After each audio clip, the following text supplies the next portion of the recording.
Your grandmother's quilt is alive. That baby blanket with the cute teddy bears, it's waiting for you to fall asleep. Right now, there are 87 specimens of SCP-799 in Foundation custody. Living blankets. Carnivorous organisms that look like soft merino wool but dissolve flesh into liquid slurry in seconds. They reproduce by budding off throw pillows. They sense you through body heat. And the first one the Foundation found had already eaten an infant. This is the story of why you should never trust a blanket that's too soft, too warm, too perfect. Because SCP-799 doesn't just keep you cozy, it digests you while you sleep. The Foundation retrieved the original specimen from a house in Reproduction, where it had been living for approximately 6 months. The owner was a notorious germaphobe, obsessively clean, no pets allowed, windows always sealed, house sanitized weekly, the perfect environment for something that feeds on household dust. The blanket arrived as a gift, beautiful pastel blue with stylized lamb patterns, incredibly soft, the kind of softness that makes you want to wrap yourself in it immediately. The germaphobe's daughter bought it from an estate sale, thought it would be perfect for her infant daughter, for her father's first grandchild. For 6 months, it was perfect. The baby slept better under that blanket than any other, never cried at night, always peaceful, always warm.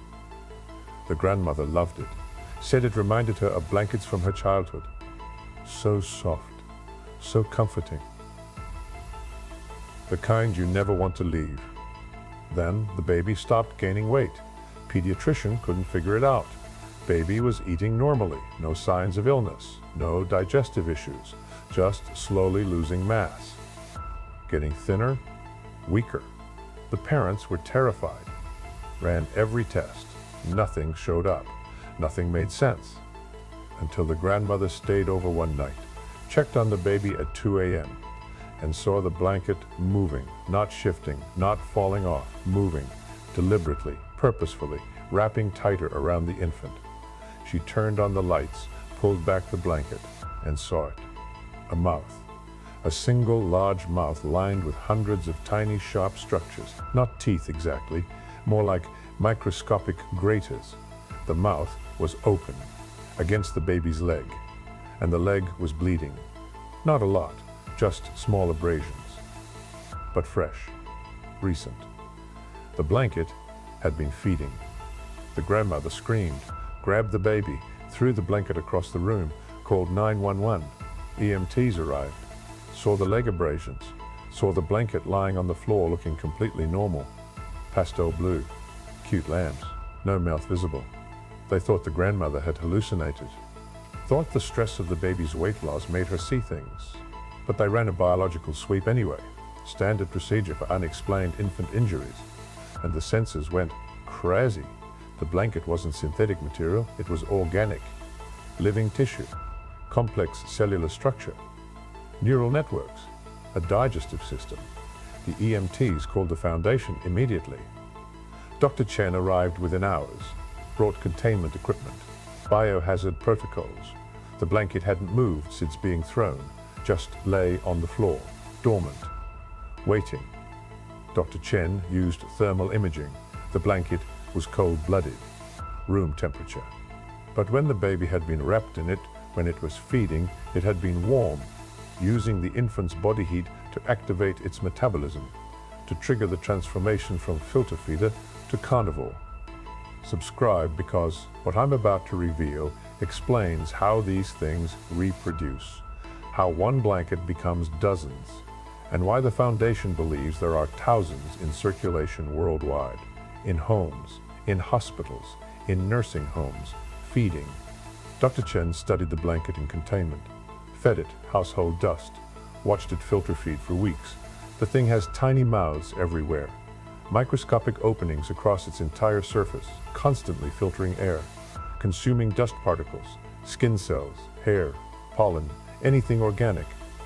That's how it survives normally, just passive feeding on environmental debris. But when it detects sustained body heat, when something warm-blooded wraps itself in the blanket and stays still for extended periods, it transforms. The tiny mouths reabsorb. the tissue restructures, and a single large mouth forms. Takes about 90 minutes. The mouth develops those microscopic graters, develops contractile muscle tissue, becomes capable of tearing off chunks of flesh.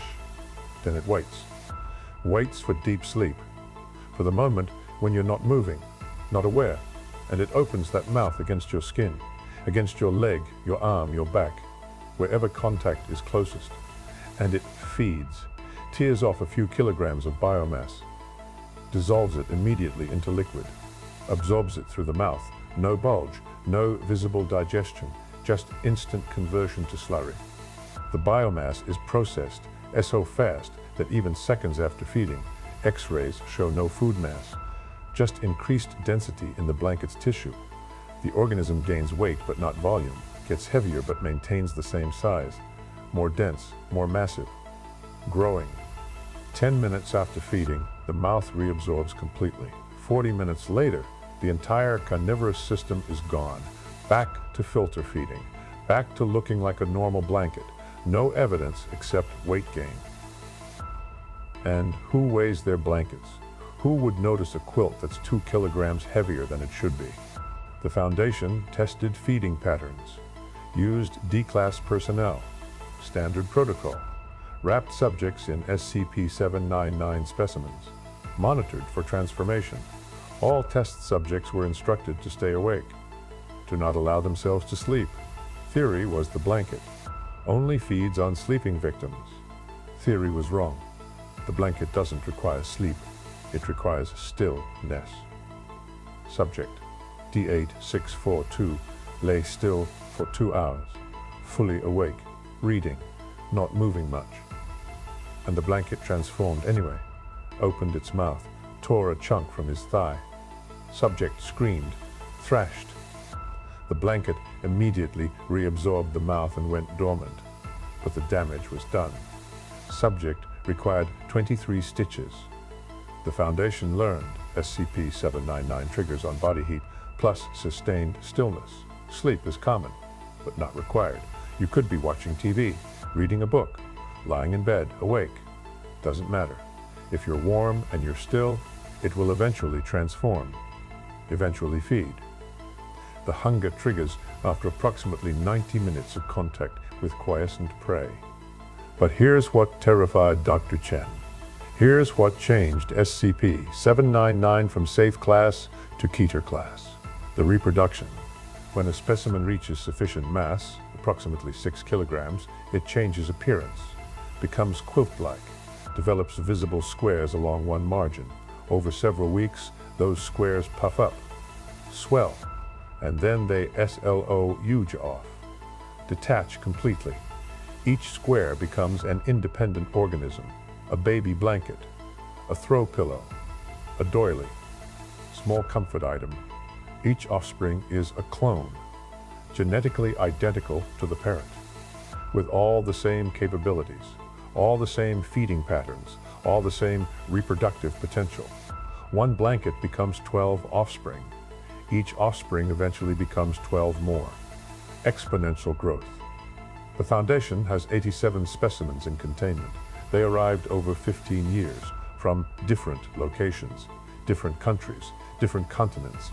Dr. Chen ran genetic testing, expecting diversity, expecting different lineages, different evolutionary branches.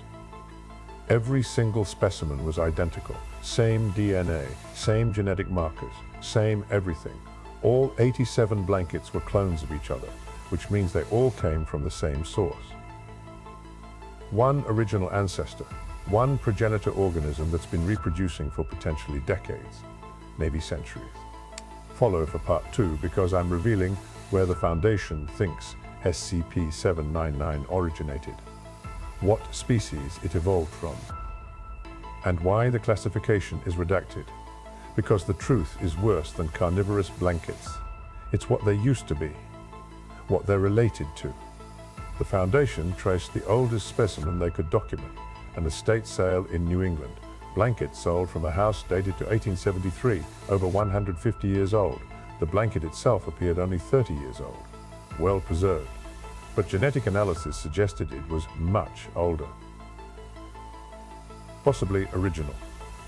If that specimen is the progenitor, if it's been reproducing for 150 years, the Foundation calculated potential offspring count, assuming average reproduction every 5 years, assuming 50% survival rate, assuming standard 12 offspring budding. The number was terrifying. Over 40,000 potential specimens, 40,000 living blankets, scattered worldwide, in homes, in thrift stores, in estate sales, in hospitals, feeding on unsuspecting victims, reproducing, spreading. But here's the twist. The Foundation found medical records, historical documents, reports of mysterious infant deaths, sudden weight loss in bedridden patients, elderly care facilities with unexplained anemia cases, all correlating with new bedding donations, all showing the same pattern. Victims weakening over months, losing mass, getting thinner, until eventually dying of malnutrition despite eating normally.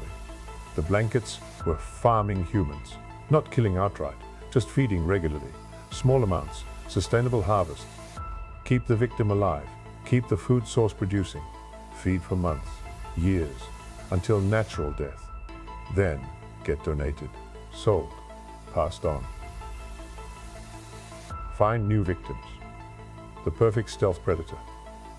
The perfect stealth predator. The perfect parasite. So where did they come from? What species is SCP-799 related to? The Foundation's genetic analysis found matches, but the name is classified, redacted, buried under Level 5 security. Dr. Chen has clearance. She saw it, and she immediately requested transfer, left the project, wouldn't discuss her findings. But I found a leak. A document fragment. 3 words before redaction, phylum Arthropoda, class. That's it, Arthropoda, which means SCP-799 is related to spiders, to insects, to crustaceans. It's not a mammal, not a plant, not a fungus. It's an arthropod, an invertebrate that evolved to mimic textile, to disguise itself as bedding, to exploit human behavior, our need for warmth, our trust in soft things, our tendency to wrap ourselves in comfort and become still. The Foundation suspects there are more. Not just blankets, pillows that smother, mattresses that slowly digest sleepers, curtains that wrap around victims, an entire family of textile-mimicking arthropods, all evolved to exploit human domestic environments, all feeding on us, all reproducing, all spreading, all spreading.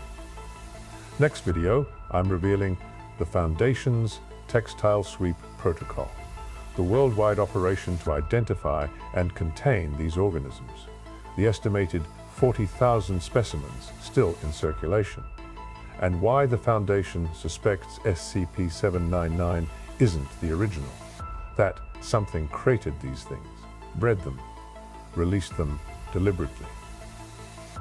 As a weapon, as a test, as a way to study human vulnerability.